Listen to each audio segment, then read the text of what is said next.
국제부부 집중 탐구 시간이야. 이건 나도 너무 궁금하거든. 혼인신고하는 법이 좀 다르겠지? 우리랑 혼인신고는 그게 나라마다 다르니까. 나라마다 어떻게 이게 저쪽에서도 하고 이쪽에서도 하고 막 그러는 거지? 양쪽으로 해야 돼? 일단 혼인신고를 양쪽으로 해야 되는 거. 일본에도 하고 한국에도 해야 돼. 한국에도 하고 일본에도 하고. 거기서 똑같이 동사무소 같은 데 가가지고 동사무소. 부모님 그거 증인 있고 증인 옆에. 한국도 근데 증인이 있어야. 있지. 친구가 써주기만 하면 되잖아. 그렇지. 근데 이제 일본 같은 경우는 결혼한 날을 기념일로 하지 않아. 그럼? 혼인신고한 날을 기념일. 이거 쓴 날? 그날이 진짜 내가 결혼을 한 날이다. 주호는? 그쪽 난 당연히 한국이니까 혼인신고도 하고 결혼식 하려고 했는데 와이프가 혼인신고도 안 해도 되고 결혼식도 안 해도 된다. 외국 마인드인 거야. 이유는 외국 마인드가 아니고 그냥 그 사람. 그 사람 마인드야? 나 그 당시에 그렇게 느꼈어요. 그러니까 어차피 살아도 헤어지면 아무 의미 없다. 그러니까 안 해도 되고 해야 되면 그때 가서 하자. 그게 중요한 게 아니야. 그래도 그게 중요한 게 아니다. 너도 눈치 없는 거지. 아무리 그렇게 얘기했어도 해야지 그래. 그치 기념을 남겨야 뭐가- 되는 형, 건데 뭐가 맞아, 성민이? 의미가 없다고 하니까 누구한테 얘기를 들어야 돼? 이게 의미가 없다니. 결혼식 하기 싫대. 결혼식이 진짜 하기 싫대. 내가 나 진짜 장난인 줄 알고. 대중주의자네. 너 설명 좀 해줘. 결혼식 안 해. 나 사람들 앞에 쓰는 것도 싫고. 그래도 진짜 결혼식 싫대. 나 혼인 신고는 했어 그럼 한국. 혼인 신고는 이제 나중에 했는데 애기들도 있고. 이제 스위스에서도 신고가 돼 있지. 주은이는 어떻게 생각해? 이렇게 결혼식 안 한 거에 대해서? 결혼식을 그게 참 판단하기가 어려운 게 사람마다의 다 이런 또 얘기가 또 다를 수가 있잖아. 그렇지, 맞아. 나는 좀 나름대로 생각하는 그런 그림이 있지. 판타지가. 아니 결혼식 엄청 크게 하지 않았어? 우리는 다 와서 취재하고. 물론 거기서 이제 기자분들도 굉장히 많았고 그리고 이제 교회에서 했지. 그리고 이거는 한국에서 한국 공식 결혼식은 교회에서 하고 이제 캐나다에서는 그 몇 개월 전에 그 캐나다에서 약간 약혼식 겸 결혼식을 올렸고 그다음에 그 나라에서 이제 법적으로 우리 결혼했다. 요거를 이제 인증을 받고 혼인신고. 그래서 이제 결혼했을 때 내가 상상했던 결혼은 이런 상황이 있었으면 좋겠고 생활도 이런 식의 생활이 있었으면 좋겠고 남편은 이렇게 뭐 가끔씩 장도 보고 이런 그림들이 있다고. 근데 딱 결혼하니까 내가 원했던 그림이 딱 하나가 이루어졌어. 그게 뭐냐면 결혼식장에서 오픈 차 뚜껑 다 열고 내 결혼식 옷에 입고 막 날리면서 이렇게 떠나는 그 모습이 있었는데 소망이 딱 하나만 이루어지고 나머지 하나도 이루어진 게 없었어. 나머지 하나도 이루어진 게 없었어.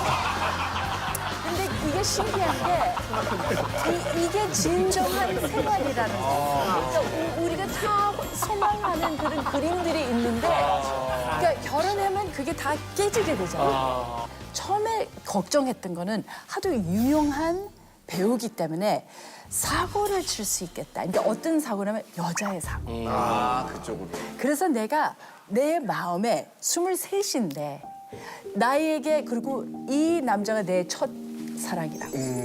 그래서 이 남자가 뭐 이런 여자의 문제가 있다. 그러면 나는 이거는 좀 어렵다. 점잖게 나가야 되겠다. 이런 생각을 갖고 있어. 점잖게 좀 막 쿨하게 나가자. 이런 그림을 이런 약간 데뷔하고 있었구나. 약간 미리. 그랬었어. 근데 살다 보니까 그놈의 사고 하나만 안 나타나더라고. 그러니까 별의별 사고들은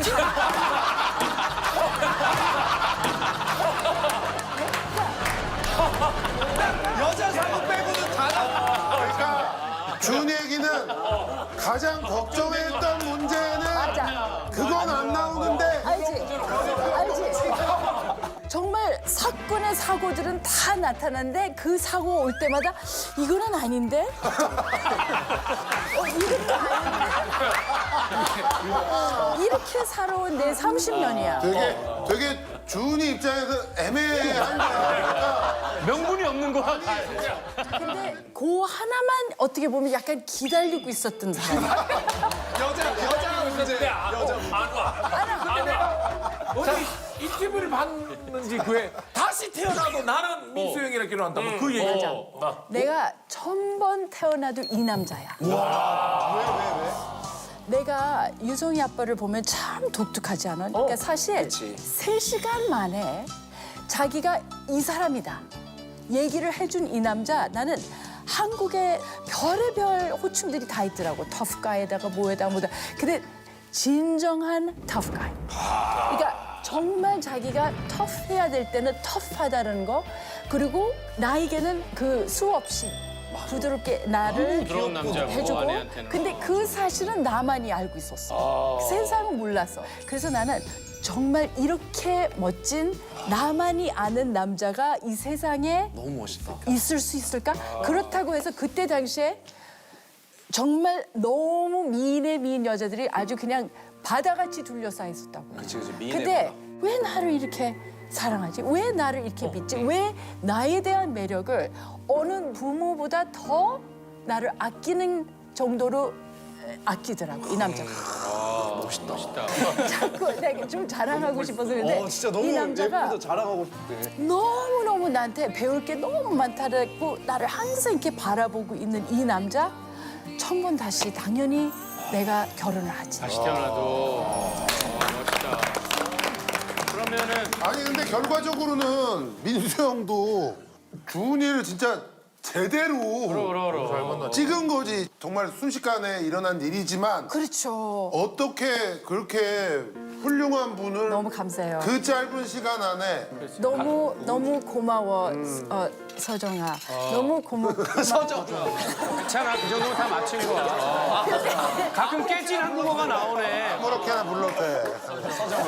아니 그럼 형탁이는 다시 태어나도 지금의 와이프랑 결혼한다. 당연하지. 당연하지. 모처럼. 주호는 나도 무조건 하는 게 왜냐면 와이프는 아르헨티나에서 태어났고 나는 한국에서 태어났는데 easy 'cause you're beautiful.